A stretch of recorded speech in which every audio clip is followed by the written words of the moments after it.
faith, family, freedom, hope, and opportunity. You're listening to Freedom Rings. I'm your host, Senator Marsha Blackburn. Hey there, everybody. Welcome to another Freedom Rings podcast. I am so excited that you are joining us today, and you're going to get to meet our guest, U.S. Representative from Louisiana, Julia Letlow. And we're thrilled that she's here. She is truly one of the steel magnolias coming to us from Louisiana. She has a life that exemplifies perseverance and service, and Louisiana is so fortunate to have her representing them here in Washington, D.C. Julia, welcome to Freedom Rings. Thank you so much, Senator. It's an honor to be here with you this morning. Well, we're delighted to have you, and you've had a rather unique path in getting to Washington and getting to the point of being a U.S. representative, but I think it really shows so much about your fortitude. It says a lot about your resilience and your ability to overcome tragedy. Walk through that process very briefly for us. Sure. Well, I happened to find the love of my life, Luke Letlow, after we had finished college. We actually went to high school together, but reconnected at an LSU-ULM football game down in South Louisiana.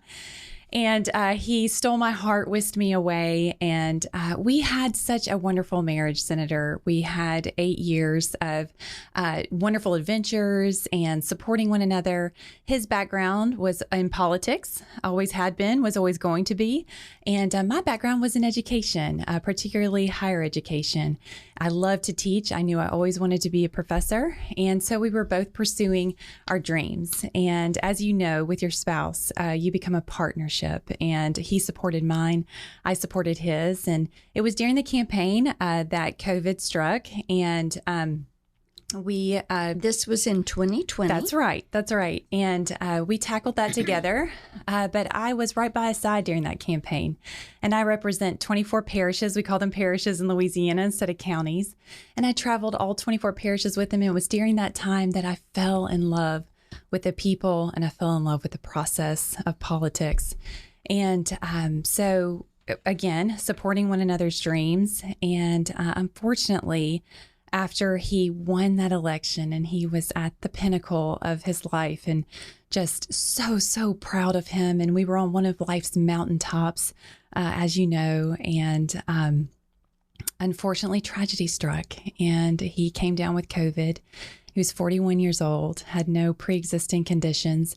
And I lost him 5 days before he was supposed to be sworn in. And it was an immense tragedy, not my first one, unfortunately, but God is good. And he was by my side. I could feel him the entire time. And I knew after that that I had a lot of praying to do, and just down on my knees, talking to the Lord about what my next decision should be, because as you know, you're confronted with realities, and I have 2 babies that I'm now solely responsible for.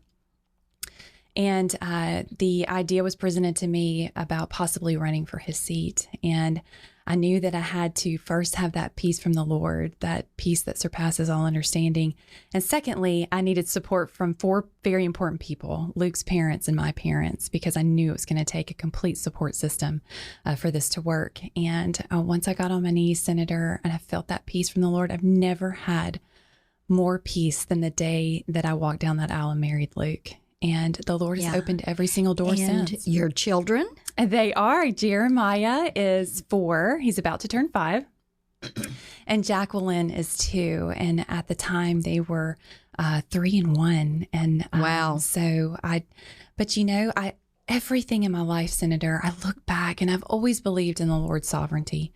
But I've never really seen it in my life play out the way that it has. And so now looking back and seeing every step He's been preparing me for this next step in life, and I could not be more honored to continue to walk that path. That is great. Now, how often do the kiddos get to join you in D.C.? Yes, they do quite often. And I have to say, one of my greatest joys right now in life is seeing Washington through the eyes of a child. And I'll tell you really quickly, it was swearing in week, and it's so special. And we were doing a night tour of the monuments. And if you haven't done that, I highly recommend it because they're just lit up in all their glory. And the kiddos had never seen it. And I had Jeremiah, and we were saving the Lincoln Memorial for last. And I had him on my hip, and I put him down because I wanted to see his expression. And he gets up those last steps, and he sees Lincoln sitting in that chair, and he says, "Wow, it's God." And through the eyes of a child, right? It's been an immense blessing. Well, I know that really touches all of your work, because those of us who are moms and grandmothers, I think freedom means something really special to us, because it really helps guide the way we fight for freedom. So how does the future for these children influence your fight for freedom? It's everything to me. And what a blessing to have them ever present before me to reinforce what is at stake and what we're fighting for. And when I'm in my district, which is quite frequently, I talk about that everything's at stake, and it's about my children and your children and future generations. And that is what just motivates me to jump out of bed every morning and continue this great work and this fight for our country, because those children are what we're doing it for. And the policies from the Biden administration, when you look at these policies, they're pushed to socialism. How does that impact you, and how does it impact your constituents? Sure. They're very concerned about the policies that they've witnessed over the last 2 years. I am concerned as well. I think I bring a bit of a unique background and perspective from the lens of an educator. I think that is immensely important to parents specifically. I've heard from a lot of my moms and dads over the pandemic who were not necessarily pleased with what they saw, working with their children and seeing their curriculum for the first time and noticing things that were being taught that they weren't too keen on. And so through this education lens, I've just been able to kind of just take that charge forward and fight for parents' rights and make sure that we're having a true partnership with our schools and educators and make sure that we're all on the same page working together. And it does make a difference. It does. And having a female voice at the table also makes a difference. And you're the first female to represent Louisiana in Congress in 30 years. Is that right? That's right. Yes. What an honor when you think about over 50% of the population in Louisiana is female. And every issue is a woman's issue. So for a woman to have a seat at that table is so important, and I'm so honored to be there. Yes. And as you're here in Congress, what issues are taking most of your focus? Sure. So again, I'll go back to education. I believe in education at every level. I have some of the highest poverty rates in my district. I think it's the second highest poverty rates on the Republican side in my district alone. And I believe it's the answer to that. I believe when you give a child an education, you give them a future. And so I believe in education at every level, from early childhood, K through 12, to our underutilized trade schools and community colleges, to a 4-year institution if someone so desires. So a lot of my energy, a lot of what I'm passionate about goes back to providing that education for our children. And if you had a magic wand and you were in charge, what changes would you make to the education system? Sure. I believe strongly in school choice. I believe if a school is failing your child, then you should have the right and the opportunity to send your child to a school that is not failing. I believe in our private schools, our charter school systems. I am a huge proponent of parents having the right to be able to pull their child out of a school that's not working for them. So that would be my magic wand. We do it well in Louisiana so far, and I would say that needs to be nationwide. You know, if we could get to the concept that the money follows the child. Right.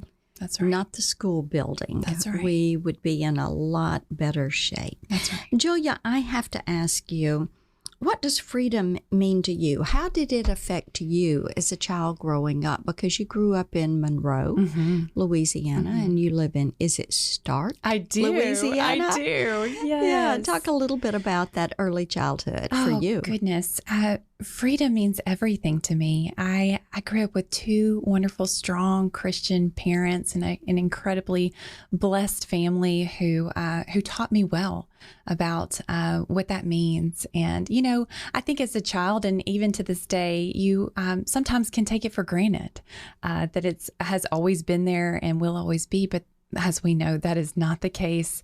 And I see that very clearly now being up in D.C., that it's important that we fight for it. But, you know, I like to say this too around the district, that the greatest generation helped mold mine. You know, I think about those World War II veterans who gave so much, and then my parents' generation that poured so much into us and taught us those principles about life, liberty, pursuit of happiness, and why it's so important to go and fight for your country for the next generation. And I'm so thankful that they did that. They poured into us, and it's time for my generation to step up and carry those principles forward. And I've met so many people up here who are doing just that, and I'm encouraged by that.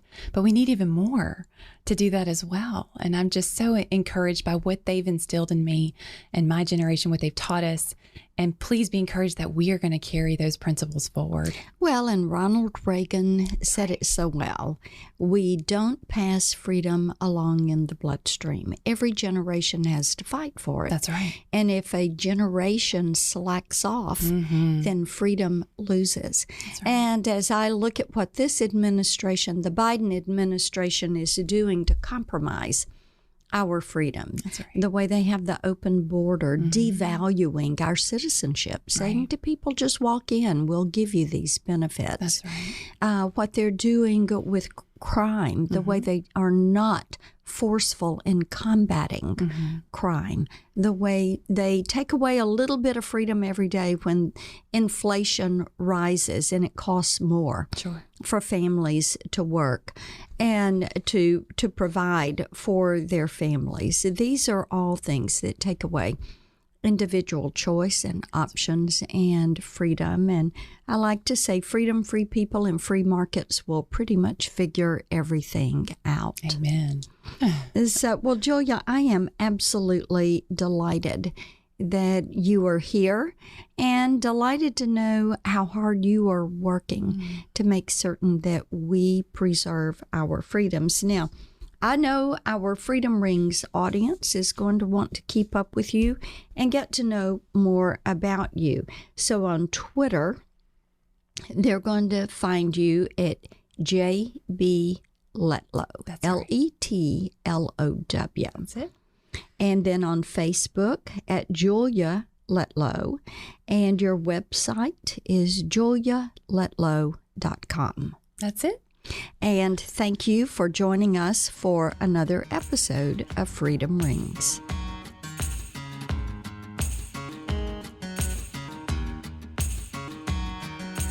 Thank you for listening to this episode of Freedom Rings. You can follow me on Twitter at Vote Marsha, Facebook at Marsha Blackburn for Senate, and on Instagram at Team Marsha. And you can always find us online at marshablackburn.com. The Freedom Rings podcast is edited and produced by Jared Cummings. Executive producers are Conservative Partnership Center and Marsha Blackburn. Together, we make Freedom Ring.